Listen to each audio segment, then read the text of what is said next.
Hello students, आपका English Mantra channel में स्वागत है। आज हम लोग नेल्सन मंडेला का रेस्ट ऑफ द चैप्टर देखने जा रहे हैं। The day was symbolised for me by the playing of our two national anthems and the vision of white singing Nkosi Sikelel Africa and black singing Die Stem the old anthem of the republic. यहाँ पे Nelson Mandela बोल रहे हैं कि यह जो दिन inauguration का जो दिन था, इसके लिए वो इनके लिए काफ़ी सिम्बोलाइज याद रखने वाला दिन था। क्योंकि इस दिन दो नेशनल एंथम गाया गया, एक वाइट पीपल का कोसी सिकिल आई अफ्रीका गाया गया और एक ब्लैक पीपल का जो कि पुराना नेशनल एंथम था डाइस्टेम, ये गाया गया। Although that day neither group knew the lyrics of the anthem they once despise they would soon know the words by heart. अब यहाँ पे वो बता रहे हैं कि अच्छा, हम लोग भी जान रहे हैं कि इससे पहले तो वाइट और ब्लैक पीपल में तो रिलेशन अच्छा था नहीं। वाइट पीपल उनको हेट करते थे ब्लैक पीपल को, तो इसके वजह से एक दूसरे से जान पहचान था नहीं, मेल मिलाप था नहीं, तो एक दूसरे का नेशनल एंथम याद तो होगा ही नहीं। तो यहीं पे नेल्सन मंडेला बता रहे हैं कि हाँ, ये मुझे पता है कि जो वाइट पीपल हैं उनको ब्लैक पीपल का एंथम है वो याद नहीं है, या वो पता नहीं है, या जो ब्लैक पीपल है उनको वाइट पीपल का एंथम पता नहीं है। लेकिन मेरा ये विश्वास है कि एक दिन ऐसा आएगा कि जब दोनों लोगों को एक दूसरे का एंथम भी याद होगा। On the day of the inauguration I was overwhelmed with the sense of history.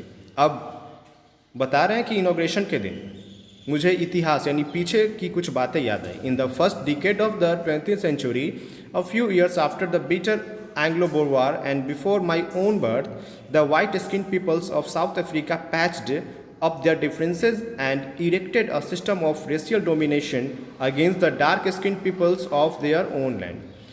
अब यहाँ पे बताया जा रहा है कि 20वीं सदी के पहले दशक के एंग्लो बोर वार के कुछ साल बाद और मेरे जन्म से पहले, ये बता रहे हैं नेल्सन मंडेला कि 20th सेंचुरी के पहले दशक में, ठीक है, एंग्लो बोर वॉर के बाद और मेरे जन्म से पहले वाइट पीपल ने ब्लैक पीपल के लिए उसी समय से डोमिनेशन, कहने का मतलब उनके साथ भेदभाव वाला नियम कानून बना दिया था। और उन लोगों ने ये मान लिया था कि जो डार्क स्किन पीपल हैं वो किसी काम के नहीं, किसी लायक नहीं, उन्हें कोई अधिकार वगैरह नहीं देना है, और उन्हें उनके ही धरती पे उनके साथ भेदभाव किया जाने लगा। कब किया जाने लगा आपको समझ में आ गया होगा। The structure they created form the basis of one of the hardest most inhuman societies the world has ever known. अब नेल्सन मंडेला यहाँ बता रहे हैं कि ये वाइट पीपल जो स्ट्रक्चर, जो नियम कानून या जो तौर तरीका किसके खिलाफ, ब्लैक पीपल के खिलाफ है, वो काफ़ी बेकार, काफ़ी घटिया, अमानवीय था और इतना बुरा था कि जिसे दुनिया पता नहीं कब तक याद रखेगी, मतलब बहुत समय तक याद रखेगी कि इतना बुरा हुआ था वहाँ। Now in the last decade of the 20th century and my own 8th decade as a man. अब यहाँ पे वो बता रहे हैं कि लेकिन अब 20वीं सदी के अंतिम में दशक में, डिकेड यानी दशक होता है, a period of 10 years, and my own 8th decade, और इस समय नेल्सन मंडेला भी जो 80 साल के हैं वो बोल रहे हैं that system had been overturn. वो कह रहे हैं कि वो जो सिस्टम है, वो जो प्रथा थी, अब उसे बदल दिया गया है, रिप्लेस कर दिया गया है, और अब by one that recognise the rights and freedoms of all peoples regardless of the colour of their skin. और उसे बदल करके अब ऐसा कानून लाया गया है कि जिसमें बिना जाति, कलर, रंग के अनुसार से सभी लोगों को एक समान अधिकार और फ्रीडम दिया गया है। That day had come about through the unimaginable sacrifices of thousands of my people whose suffering and courage can never be counted or repaid। अब यहाँ पे वो बता रहे हैं कि यह जो दिन अभी जो आया हम लोग के सामने, हमारे लोगों के लिए, ये कल्पना से परे है। हम लोग इसकी कल्पना नहीं कर सकते हैं कि इसके लिए कितने लोगों ने अपने प्राणों की आहुति दी, सेक्रीफाइस की। जैसे हमारे देश को भी आज़ादी दिलाने के लिए बहुत सारे फ्रीडम फाइटर्स जैसे भगत सिंह, चंद्रशेखर आज़ाद, सुभाष चंद्र बोस, महात्मा गांधी ने अपने प्राणों की आहुति दी। उसी प्रकार से यहाँ पे भी कई सारे लोगों ने ऐसा सेक्रीफाइस किया। I felt that day as I have on so many other days that I was simply the sum of all those African patriots who had gone before me. That long and noble line ended and now began again with me. I was pained that I was not able to thank them and that they were not able to see what their sacrifices had wrought। अब यहाँ पे वो बता रहे हैं Nelson Mandela कि मुझे महसूस होता है या ऐसा स्पष्ट रूप में मैं बोल सकता हूँ कि आज यह जो दिन आया है केवल मेरे अकेले का दिन नहीं है, मतलब मेरे अकेले द्वारा ऐसा दिन लाया नहीं गया है, बल्कि इसके लिए sum of all those African patriots, मतलब जितने भी अफ्रीकन पैट्रियट्स थे, देशभक्त थे, उन सभी के द्वारा ये स्थिति लाया गया है। मतलब ये केवल मेरा योगदान नहीं है, सभी लोगों का योगदान है। और अभी मुझे इस बात से थोड़ा दुख दर्द महसूस हो रहा है कि आज वो सभी यहाँ नहीं हैं, नहीं तो आज वो देखते कि आज उनके सेक्रीफाइसेस के वजह से हमें क्या प्राप्त हुआ है। ठीक है, और मैं उन्हें अभी आज जो सिचुएशन है वो है नहीं तो मैं उन्हें धन्यवाद भी इस चीज़ के लिए देता। The policy of apartheid created a deep and lasting bond in my country and my people. देखो, अपार्थेड मतलब हो रहा है रंग भेद की नीति, ठीक है, जिसमें लोग कलर के अनुसार नफरत करते हैं। बताया जा रहा है कि अपार्थेड मतलब यह जो रंग भेद की नीति थी, यह बॉन्ड मतलब होता है घाव, दुख, मतलब इस सिस्टम की वजह से हमारे लोगों के दिलों में एक गहरा घाव बस गया। All of us will spend many years if not generations recovering from that profound hurt.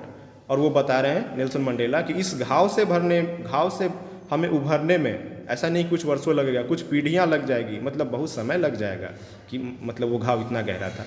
But the decades of oppression and brutality had another unintended effect and that was that it produced the Oliver Tambos, the Walter Sisulus, the Chief Luthilius, the Yusuf Dados, the Bram Fissers, the Robert Sobukers of our time।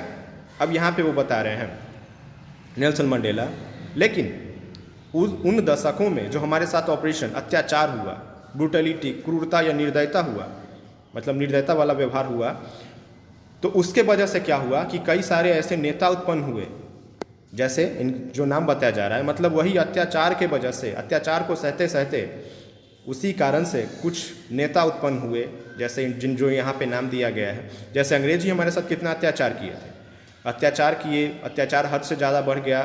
तब यहाँ के जो common man थे, पहले भगत सिंह को कोई जान रहा होगा नहीं, लेकिन अंग्रेज़ों के अत्याचार से इतने लोगों को बुरा लगा कि उनके अंदर का जो पावर था वो जागा और सभी अपना नाम, अपना ख्याति प्राप्त कर लिए उस लड़ाई में। उसी प्रकार से उस अत्याचार के वजह से ही ये सभी बड़े लोगों का जन्म हुआ।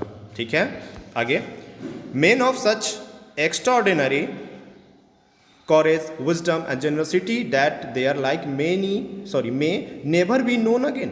मतलब वो बता रहे हैं उसी के क्रूरता और अत्याचार के वजह से ये सभी लोग आए, और ये सभी लोग ऐसे एक्स्ट्राऑर्डिनरी लोग थे जिनमें बुद्धि, साहस था कि ऐसे लोग शायद ही अब साउथ अफ्रीका की धरती पे जन्म ले पाए। Perhaps it required such depths of operation to create such heights of character. अब वो बता रहे हैं परहैप्स इट रिक्वायर्ड, शायद जो अत्याचार किया गया और इतना डेप्थ ऑफ ऑपरेशन, मतलब इतना बुरा अत्याचार हुआ जिसके वजह से ये लोग ऐसा बन पाए, ऐसा कैरेक्टर में आ पाए।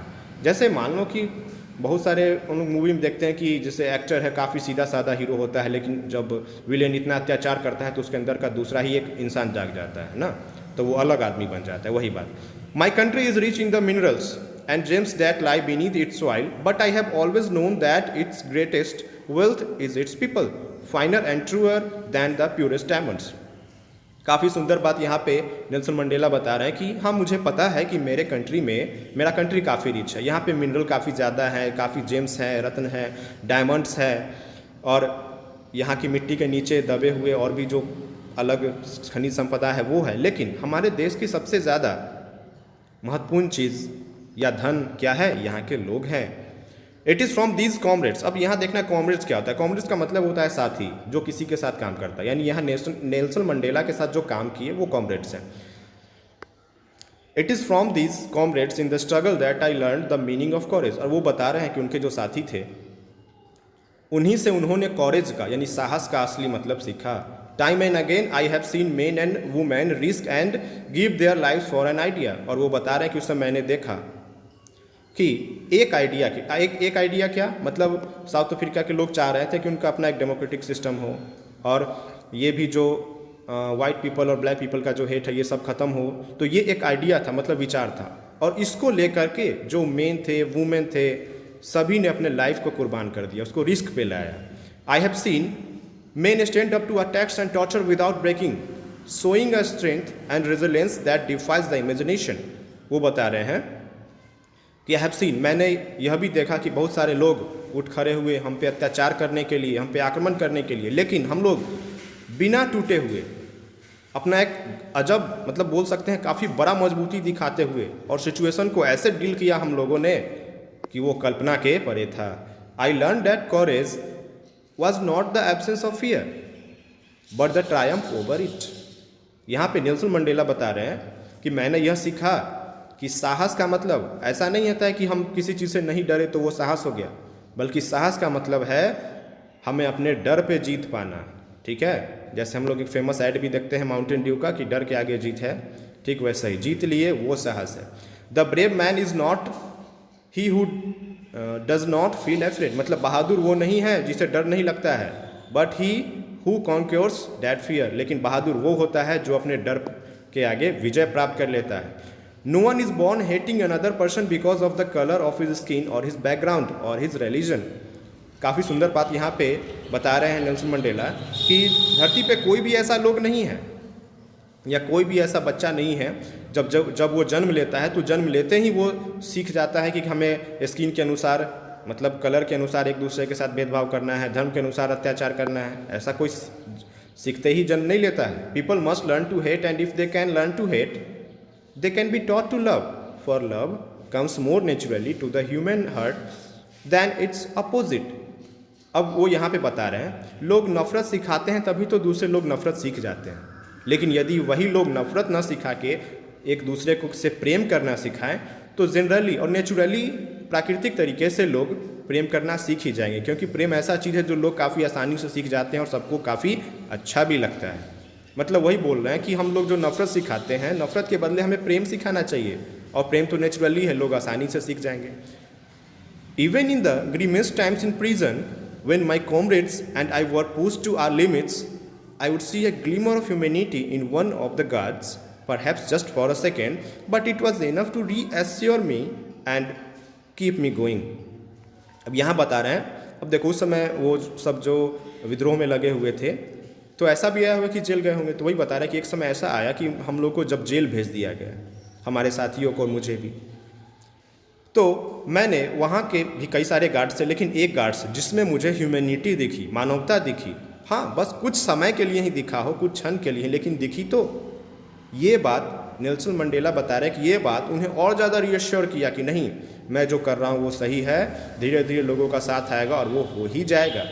आगे, man's goodness is a flame that can be hidden but never extinguished. अब यहाँ पे वो बता रहे हैं कि मनुष्य का जो अच्छाई होता है वो एक फ्लेम, एक लौ, ज्वाला के समान होता है। हाँ, कुछ समय तक वो छिपा रह सकता है, लेकिन ऐसा नहीं कि वो हमेशा छिपा रहेगा। ठीक है, जैसे हम लोग जय हो फिल्म में भी देखे थे, एक डायलॉग था सलमान खान का, क्या बोलता है कि आम आदमी सोता हुआ शेर होता है ना, मतलब वो जाग जाएगा तो पता नहीं क्या कर देगा। तो वही कहने का मतलब सभी के अंदर एक अच्छाई छिपी होती है, ऐसा नहीं कि बहुत समय तक वो छिपी रहेगी, कभी बाहर नहीं आएगी, एक समय आएगा वो खुद ब खुद बाहर आ जाएगी।